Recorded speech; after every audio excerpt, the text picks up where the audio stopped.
तो आइए अब हम समझना स्टार्ट करते हैं क्वेश्चन नंबर 37 को। यहाँ पर क्वेश्चन बोला डी कॉमा ई और एफ क्रमशः किसी त्रिभुज की भुजाओं A B comma B C और सी ए के मध्य बिंदु है। देखिए मैं एक बताता हूँ ये बोलना क्या चाहता है। आपके सामने इस फिगर में बिंदु डी ई और एफ दिख रहा होगा। ये क्रमशः ए बी का, बी सी का और सी ए का मध्य बिंदु है। तो मैं फिर से अच्छा से बोलूं तो डी जो है ना वो ए बी का मध्य बिंदु है, डी जो है ए बी का मध्य बिंदु है, ई जो है बी सी का मध्य बिंदु है, ई जो है वो बी सी का मध्य बिंदु है, एफ जो है सी ए का मध्य बिंदु है, एफ जो है वो सी ए का मध्य बिंदु है। ठीक है, अगर ये मध्य बिंदु है ना तो इस भुजा को दो बराबर भागों में बांटेगा। तो इसको मैंने दोनों को बराबर कर दिया।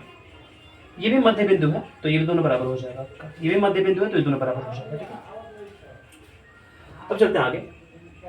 तो बोला त्रिभुज डीईएफ और त्रिभुज एबीसी के क्षेत्रफलों का अनुपात निकालें। डीईएफ हमारे पास ये वाला त्रिभुज है और त्रिभुज एबीसी हमारे पास बड़ा त्रिभुज है। छोटा वाला त्रिभुज और बड़ा वाला त्रिभुज के क्षेत्रफलों का हमको अनुपात फाइंड करना है। ठीक है, तो चलिए अब हम बढ़ना स्टार्ट करते हैं आगे।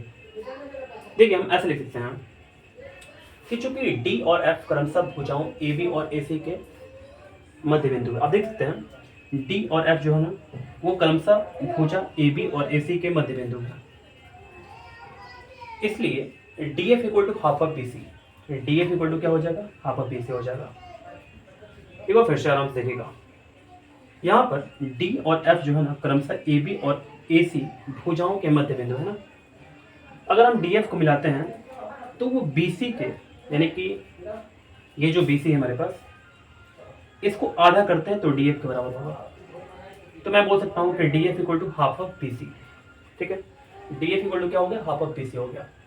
तो मैंने यहाँ पर एक कारण लिख दिया हुआ, यहाँ पर आप देख सकते हैं, मैं इसको पढ़ दे रहा हूँ। किसी त्रिभुज के दो भुजाओं के मध्य बिंदु को मिलाने वाला रेखाखंड तीसरी भुजा के आधा होता है। ठीक है, तो D F equal to half of B C, इसी के चलते यहाँ पर डी एफ और यहाँ पर बी सी जो है ना ये नीचे आ जाएगा, इक्वल टू 1/2 हो जाएगा। ये समीकरण पहला होगा। ठीक है, इसके बाद आगे देखते हैं। इसी प्रकार अब ध्यान दीजिएगा, जैसे मैंने इसमें और इसमें आपको संबंध दिखाया, ऐसे करके इसमें और इसमें मैं संबंध दिखाऊंगा आपको। ठीक है, तो देखिएगा डी, बिंदु डी और ई क्रमशः ए बी तथा बी सी के मध्य बिंदु है।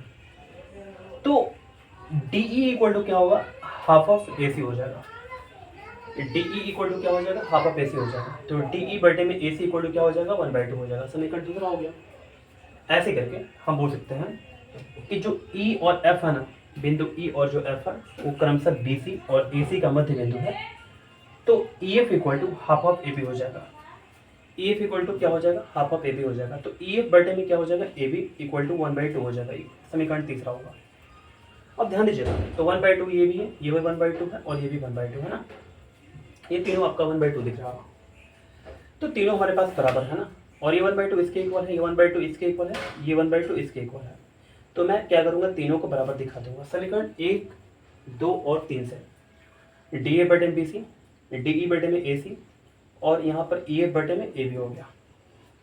देखिए अगर ध्यान से देखिएगा तो ये छोटे वाले त्रिभुज और बड़े वाले त्रिभुज के संगत भुजाओं का अनुपात है। मैं आपको दिखाता हूँ।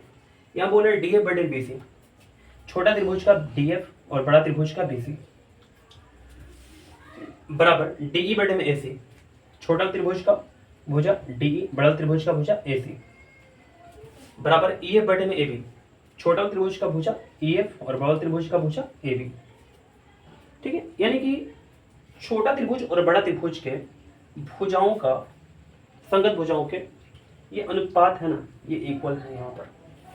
तो हम बोल सकते हैं क्या कि त्रिभुज डी ई एफ जो होगा, त्रिभुज डी ई एफ जो होगा वो त्रिभुज सी ए बी के समरूप होगा। सी ए बी कहाँ पर, सी ए बी के समरूप होगा। ठीक है, तो इसके बाद हम आगे बढ़ते देखिएगा। यहाँ पर दोनों त्रिभुज को मैंने, छोटा त्रिभुज को और बड़ा त्रिभुज को समरूप दिखा दिया है ना। तो दोनों का क्षेत्रफल का जो अनुपात होगा इनके संगत भुजाओं के अनुपात के वर्ग के बराबर होगा। आपको पता होना चाहिए कि जब भी दो त्रिभुज हमारे समरूप होते हैं तो दोनों त्रिभुज के क्षेत्रफल का अनुपात जो होता है वो संगत भुजाओं के अनुपात के वर्ग के बराबर होता है। ठीक है, तो चलिए मैंने यहाँ पर ऐसे करके लिख दिया। देखिए त्रिभुज DEF, area of triangle DEF बटे में area of triangle CAB equal to क्या हो जाएगा, तो DF बटे में, ये हमारे पास DF है, बटे में क्या हो जाएगा BC हो जाएगा, DF बटे में क्या हो जाएगा BC हो जाएगा। ठीक है, तो मैंने DF बटे में BC लिख दिया, कोई दिक्कत आपको? ओके नहीं है। तो समीकरण 1 से देखते हैं, हमारे पास समीकरण 1 में DF बटे BC का मान कितना है 1/2 है। तो समीकरण 1 से DF बटे BC का जो मान है 1/2 है, तो मैं रख दूंगा, स्क्वायर कर लेंगे। 1 का स्क्वायर 1 होता है, 2 का स्क्वायर 4 होता है। समय ये हमारा आंसर हो गया। तो उम्मीद करते हैं ये क्वेश्चन हमें साथ ही साथ आपको अच्छे समझ में आ गया होगा। तो आइए अब हम देखना स्टार्ट करते हैं क्वेश्चन नंबर 38 को। यहाँ पर क्वेश्चन बोला सिद्ध करें कि दो समरूप त्रिभुजों के क्षेत्रफलों का अनुपात, हमारे पास दो समरूप त्रिभुज है। ठीक है, त्रिभुज ABC और त्रिभुज DEF। ठीक है, तो बोला कि इन दोनों के क्षेत्रफलों का जो अनुपात होगा इनकी संगत माध्यिकाओं, जैसे माध्यिका मैंने ले लिया यहाँ पर AS और DT ले लिया। ठीक है, अगर ये AS जो है ना वो माध्यिका है तो ये दोनों क्या हो जाएगा बराबर हो जाएगा, ऐसे करके ये दोनों बराबर हो जाएगा आपका। ठीक है, तो बोला ना कि संगत माध्यिकाओं के वर्गों के अनुपात के बराबर होता है, यानी कि दोनों के क्षेत्रफल का जो अनुपात है इनकी संगत भुजाओं के वर्गों के अनुपात के बराबर होगा। अगर नहीं समझ में आया बात तो यहाँ पर देख सकते हैं, ये मुझे साबित करना है। तो एरिया ऑफ ट्रायंगल ABC बटे में area of triangle DEF equal to AS का होल स्क्वायर बटे में DT का होल स्क्वायर। हम इसको ऐसे लिख सकते हैं AS बटे में DT का होल स्क्वायर। ठीक है, तो फिर से बोल रहा हूँ, दोनों त्रिभुज के क्षेत्रफल का अनुपात जो होगा संगत माध्यिकाओं के वर्ग के, ये भी दोनों का वर्ग हो जाएगा, वर्ग के अनुपात के बराबर होता है। ठीक है, तो चलिए हम देखना स्टार्ट करते हैं आगे। सबसे पहले अगर मुझे सिद्ध करना है तो मैं लिखूंगा, पहले दिया हुआ है, इसके बाद सिद्ध करना है इस पर प्रमाण। तो दिया हुआ है त्रिभुज ABC समरूप त्रिभुज DEF, ये त्रिभुज ABC है, ये समरूप है त्रिभुज DEF के। ठीक है, तथा AS और DT क्रमशः त्रिभुज ABC और त्रिभुज DEF की माध्यिकाएं हैं, है ना। तो सिद्ध करना है, मैंने यहाँ बता रखा है पहले से, फिर से एक बार बोलता हूँ। तो एरिया ऑफ ट्रायंगल ABC बटे में area of triangle DEF equal to AS का होल स्क्वायर बटे में DT का whole square equal to AS बटे में DT का होल स्क्वायर। ठीक है, यहाँ से प्रमाण देखते हैं, चूंकि त्रिभुज ABC समरूप है त्रिभुज DEF के, पहले तो बोला गया त्रिभुज ABC जो है वो त्रिभुज DEF के समरूप है, इसलिए AB बटे में DE इक्वल टू BC बटे में EF।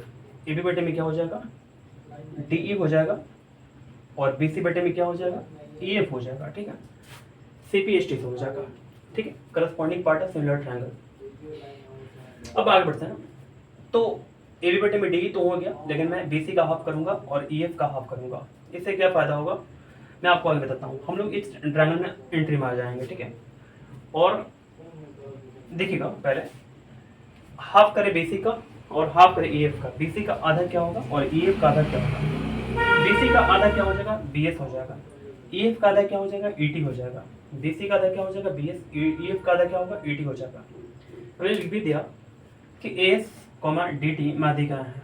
ठीक है, AS और DT क्या है माध्यिकाएं हैं, इसी के चलते ये किया गया काम। ठीक है, और देखिए अभी मैंने क्या बोला, AB बटे में DE, AB बटे में DE, BS बटे में ET, BS बटे में ET, और कोड जो B है कोड E के बराबर है, कोड जो B है कोड E के बराबर है CPST पे। ठीक है, तो हमारे पास क्योंकि दोनों त्रिभुज समरूप था, इसी के चलते कोड B कोड E के बराबर हो जाएगा। ठीक है, CPST से। तो आप देख सकते हैं कि हमारा जो दोनों त्रिभुज है वो समरूप हो चुका। AB बटे में DE, BS बटे में ET, और यहाँ पर code E code B code E के बराबर है। तो त्रिभुज ABS जो होगा त्रिभुज DET के समरूप होगा, त्रिभुज DET के समरूप हो जाएगा। कैसे? साइड एंगल साइड समरूपता से। ठीक है, side angle side side angle side समरूपता से, ठीक है। अगर ये दोनों त्रिभुज समरूप है तो मैं बोल सकता हूँ ए बी बटे में डी ई, ए बी बटे में D equal to A S बटे में डी टी, ए एस बटे में क्या हो जाएगा डी टी हो जाएगा, सी पी एच टी से। ये समीकरण पहला होगा। अब देखिए हमने दोनों त्रिभुज को यहाँ पर समरूप दिखा दिया और ये भी दिखा दिया सी पी एच टी से। अब हम क्या करेंगे, दोनों त्रिभुज का क्षेत्रफल का अनुपात निकालेंगे। तो त्रिभुज A B C, area of triangle A B C और area of triangle D E F, दोनों का अनुपात हो गया हमारे पास, इक्वल टू क्या होगा, यानी कि दो समरूप त्रिभुज के क्षेत्रफल का जो अनुपात होता है उनकी संगत भुजाओं के अनुपात के वर्ग के बराबर होता है। तो ए बी बटे में डी ई का होल स्क्वायर हो जाएगा। ए बी बटे में डी ई का मान कितना दिया हो, देखिए ए बी बटे में जो डी ई है ना वो ए एस बटे में डी टी के इक्वल है। ए बी बटे में डी ई जो है वो ए एस बटे में डी टी के इक्वल है। तो मैं लिख दूंगा area of triangle A B C बटे में area of triangle D E F equal to क्या हो जाएगा, ए एस बटे में डी टी का होल स्क्वायर। और मुझे यही प्रूफ करना है। आप देखते हैं यहाँ पर मैंने प्रूफ करके दिखा दिया। और हाँ आपको बता दूँ, ये त्रिभुज चैप्टर का जो भारतीय मान से मैं पढ़ा रहा हूँ अभी फिलहाल में, तो ये 1B है आपका, ठीक है। और ये 1B में 38 तक लास्ट क्वेश्चन है। मैंने इस एक्सरसाइज को अच्छे से पढ़ा दिया, ठीक है। तो उम्मीद करते हैं ये क्वेश्चन 37 और 38 आपको अच्छे समझ में आ गया होगा।